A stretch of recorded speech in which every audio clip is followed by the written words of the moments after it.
రాయలసీమకు అత్యంత కీలకమైనటువంటి ప్రాజెక్టు. అటువంటి తుంగభద్ర గేట్లు ప్రమాదభరితంగా ఉన్నాయని 5 సంవత్సరాలు ఆ రోజు నిపుణులు హెచ్చరిస్తే పట్టనటువంటి ప్రభుత్వం గత ప్రభుత్వం. కానీ ఈ దాని పర్యవసనంగా 2024లో చూసాం. 19వ గేటు కొట్టుకుపోతే కర్ణాటక ప్రభుత్వం సైతం చేతులెత్తేస్తే చంద్రబాబు నాయుడు గారు అప్పటికప్పుడు కన్నమనాయుడు గారిని పంపించి వాటర్ ఫ్లో అవుతుండగానే గేటును పునర్నిర్మాణం చేసి 80 టీఎంసీల నీటిని కాపాడడమే కాదు, ఈరోజు మొత్తం 33 గేట్లు కూడా కొత్తవి ఏర్పాటు చేసి రేపు జూన్ నెలలో పాటిల్ గారు కర్ణాటక మన రాష్ట్ర ముఖ్యమంత్రులు ప్రారంభిస్తున్నారనంటే అది రాయలసీమకు ఈ ప్రభుత్వం ఉన్నటువంటి కమిట్మెంట్. శ్రీశైలంలో నీళ్లుంటేనే మరి రాయలసీమకు నీళ్లుంటాయి. అటువంటి శ్రీశైలం ప్లంజిపూలు ప్రమాదభరితంగా ఉంటే 5 సంవత్సరాలు పట్టించుకోవాలా. కానీ ఈ ప్రభుత్వం 203 కోట్లు పెట్టి ఈవేళ శ్రీశైలం మరామతులు పనులు చేస్తూ ఉన్నాం. ఈ రకంగా హెచ్ఎన్ఎస్ఎస్, జిఎన్ఎస్ఎస్, గోరకల్లు, తుంగభద్ర, శ్రీశైలం ఇట్లా ప్రతి ప్రాజెక్టు కూడా మరి ఈరోజు ఈ ప్రభుత్వం ముందుకు తీసుకెళ్తూ ఉంటే మరి రాయలసీమ బిడ్డ అని చెప్పుకునేటువంటి వ్యక్తి రాయలసీమకి ఎందుకు వెన్నుపోటు పొడిచాడో ఈవేళ ఆ యొక్క మరి గొడ్డల పార్టీ నాయకుడు సమాధానం చెప్పాల్సిన అవసరం ఉంది. పోలవరం 72% పూర్తి చేశారు ఆ రోజు 2019లో. ప్రభుత్వం మారకుండా ఉంటే 2020, 2021కి పూర్తి ఉండేది. కానీ దురదృష్టం ప్రభుత్వం మారింది, పోలవరం విధ్వంసమైంది, డయాఫ్రమల్ ధ్వంసమైంది. పోలవరం ప్రశ్నార్థకం అయిపోయినటువంటి దశలో 2027కి పోలవరం పూర్తి చేస్తామని చంద్రబాబు నాయుడు గారు చెప్పడమే కాదు, ఆ పోలవరానికి విలువైనటువంటి భూములు, ఆస్తులు త్యాగం చేసినటువంటి నిర్వాసితులకు సైతం ఈ 22 నెలల్లో 2250 కోట్ల రూపాయలకు వాళ్ళు అందజేశారు. ఆ రోజు 2017లో కూడా 700 కోట్లు ఇచ్చారు. ఈ రోజు నిర్వాసితులు చెప్తూ ఉన్నారు, ఆ రోజు ఈ రోజు చంద్రబాబు ఉండగానే మాకు డబ్బులు వచ్చాయి తప్ప 19, 24, 5 సంవత్సరాల్లో ఒక్క చిల్లి గవ్వ కూడా రాలేదని ఈవేళ నిర్వాసితులు చెప్తున్నటువంటి పరిస్థితి.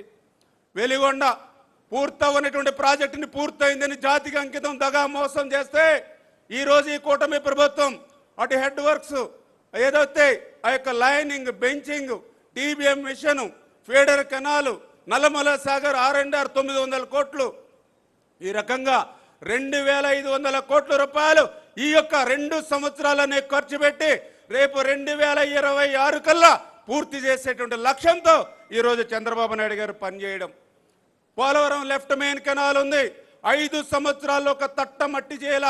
కానీ ఈ 2 సంవత్సరాల్లోనే 1500 కోట్లు ఖర్చు పెట్టి ఇవాళ పోలవరం లెఫ్ట్ మెయిన్ కెనాల్ ద్వారా ఈ 2026లోనే రేపు ఉత్తరాంధ్రకి అనకాపల్లి వరకు ఇవాళ చంద్రబాబు నాయుడు గారు నీళ్లు తీసుకెళ్తున్నటువంటి పరిస్థితి. ఈ రకంగా 23 నెలల్లోనే 23,000 కోట్ల రూపాయలు ఈరోజు ఇరిగేషన్కి పెట్టి రాబోయేటువంటి 3 సంవత్సరాల్లో కూడా 36 ప్రాజెక్టులను ప్రాధాన్యత పెట్టి ఇరిగేషన్ క్యాలెండర్ని తన అనుభవంతో రూపొందించినటువంటి నాయకుడు నారా చంద్రబాబు నాయుడు గారు అనే విషయాన్ని సందర్భంగా తెలియజేసుకుంటూ, నదుల అనుసంధానం ఆ రోజే మనవాడు మన తెలుగు బిడ్డ చెప్పాడు కేఎల్ రావు, ఈ యొక్క భారతదేశంలో కరువు కాటకాలు పోవాలని అంటే గంగా నది నుండి యమున, యమున నుండి మహానది, మహానది నుండి గోదావరి, గోదావరి నుండి కృష్ణ, కృష్ణ నుండి కావేరి, గార్లెండింగ్ ఆఫ్ రివర్స్ ఉండాలని దాన్ని అందిపుచ్చుకునేటువంటి ముఖ్యమంత్రి మన చంద్రబాబు నాయుడు గారు.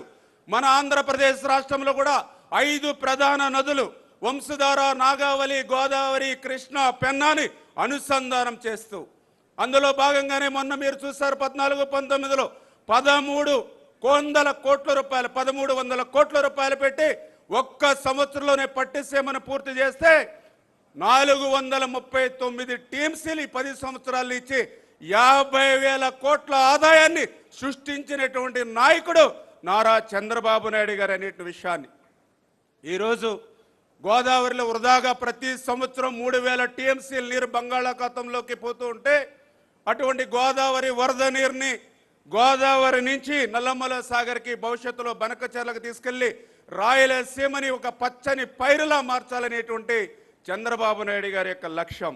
అదేవిధంగా వంశధార, నాగావళి అనుసంధానానికి నేరేడి బ్యారేజీ నిర్మాణం చేసి ఉత్తరాంధ్రకి కళ సాకారం చేయాలనేటువంటి ఆలోచన. అంటే ఈ రకంగా చంద్రబాబు నాయుడు గారు అడుగడుగునా కూడా అహర్నిశలు శ్రమించి ఈ ఆంధ్రప్రదేశ్ రాష్ట్రంలో నీరు పారిస్తూ ఉంటే ఈ నీటి కంటే అత్యంత విలువైనటువంటి రక్తాన్ని పారిస్తానని చెప్తూ ఉన్నారు ఈవేళ కూటమి నాయకులు నిస్సిగ్గుగా. మీరు సంపద సృష్టిస్తే నేను నాశనం చేస్తానని చెప్తూ ఉన్నాడు. మీరు కడితే మేము పడగొడతామని చెప్తూ ఉన్నాడు. మీరు కాపాడితే నేను కడతీరుస్తానని చెప్తూ ఉన్నాడు. ఇటువంటి ఉన్మాదంతో ఉన్నటువంటి గొడ్డలి పార్టీకి ఈ ఆంధ్రప్రదేశ్ రాష్ట్రంలో శాశ్వతంగా సమాధి కట్టి మన ఇరిగేషన్ వ్యవస్థకి రేపు బంగారు భవిష్యత్తు కల్పించాలని ఈ మహానాడు ద్వారా మీ అందరినీ కూడా కోరుకుంటూ ఈ తీర్మానాన్ని బలపరుస్తూ ఉన్నా.